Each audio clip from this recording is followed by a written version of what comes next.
एक आदमी जब अपने नए पोस्ट पर पर्सनल बॉडीगार्ड बनकर पहले ही दिन पहुंचा तो उसने सिक्योरिटी सिस्टम में एक बड़ी खामी पकड़ ली। अंडरग्राउंड पार्किंग होते हुए भी अफसरों की गाड़ियां खुले ग्राउंड पर खड़ी थीं, जिससे होम मिनिस्टर ओपन एरिया में आ गए और अटैक का रिस्क बढ़ गया। इसलिए जब उसने अपना इंट्रो दिया तो उसने तुरंत इस पर सुझाव रखा। अंडरग्राउंड एंट्री के इस्तेमाल पर डिस्कशन हुआ, लेकिन जूलिया चाहती थी कि लोग उन्हें देखें और उनकी मौजूदगी महसूस करें। पॉलिटिशियन को अपनी प्रेजेंस दिखानी ही पड़ती है, पर जूलिया के बॉडीगार्ड डेविड के लिए ये कोई अच्छी खबर नहीं थी। उसका काम था जूलिया की सेफ्टी सुनिश्चित करना। जब जूलिया अपने ऑफिस में होती तो वो लगातार बाहर खड़ा रहकर आने जाने वाले हर शख्स पर नजर रखता और किसी भी अनयूजुअल मूवमेंट को तुरंत पकड़ने की कोशिश करता। लेकिन रात में जब वो जूलिया को घर छोड़ने जाता तो रास्ते को लेकर दोनों के बीच अक्सर मतभेद हो जाते। मौजूदा लंदन की सिक्योरिटी सिचुएशन देखते हुए डेविड ड्राइवर को हमेशा रूट बदलने की सलाह देता। जूलिया को यह व्यवहार असामाजिक और अनकंफर्टेबल लगता। मन ही मन वो डेविड के इस रवैये से खींच भी रही थी, लेकिन वो बहस नहीं करना चाहती थी। जो बात उसे और परेशान कर रही थी वो ये कि जब वो घर पहुंची डेविड ने उसे दरवाजे पर रुकने को कहा और खुद पहले अंदर जाकर चेक करने लगा। उसकी ये सतर्कता जूलिया को बेवजह की कंट्रोलिंग लगी। बावजूद इसके कि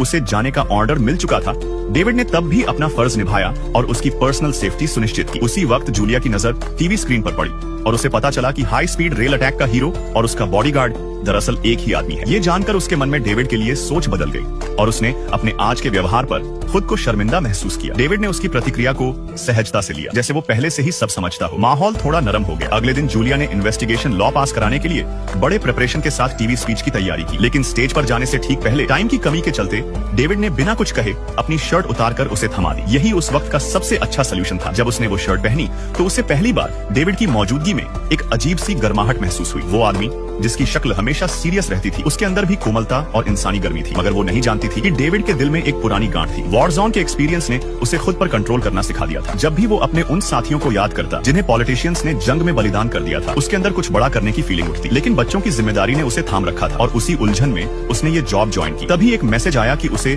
तुरंत ऊपर बुलाया जा रहा है। वो तेजी से भाग पड़ा, रास्ते में गैर जरूरी लोगों को हटाते हुए लिफ्ट में चढ़ते हुए गन चेक की और गहरी सांस लेकर खुद को तैयार किया। शुक्र था कि ये सब एक फॉल्स अलार्म निकला। दरअसल वो पुरानी असिस्टेंट जिसे जूलिया ने बिना बताए हटा दिया था, ऑफिस में हंगामा कर रही थी। डेविड ने उसे शांति से बाहर एस्कॉर्ट कर दिया। पूरी घटना में एक बात साफ थी, डेविड हमेशा उसकी परछाई की तरह उसके साथ रहता। जब वो बाहर पहुंची उसने देखा कि जो गाड़ी उसे लेने आई थी वो बेहद महंगी और लग्जरी थी। साफ था कि वो किसी पावरफुल और अमीर बैकग्राउंड से थी, मगर डेविड के लिए ये मायने नहीं रखता था। एक बॉडीगार्ड की डेली लाइफ में सिर्फ सिक्योरिटी ही नहीं, कई बार लोगों को उनके रिस्क से भी बाहर निकालना पड़ता है। उस दिन जब उसने उसे उसके पावरफुल एक्स हस्बैंड से छुड़ाया, उसने पहली बार डेविड को सम्मान और राहत भरी नजरों से देखा। अब उसे डेविड की रोज की सिक्योरिटी चेक्स बोझ नहीं लगते थे। वो बस चुपचाप दरवाजे पर खड़ी रहती। कमरे में लौटकर उसने डेविड को उसकी धोई हुई शर्ट वापस दे दी और फिर हल्की मुस्कान के साथ उसे ड्रिंक के लिए इनवाइट कर लिया। अब माहौल हल्का हो चुका था और उनकी बातें धीरे धीरे बढ़ने लगी।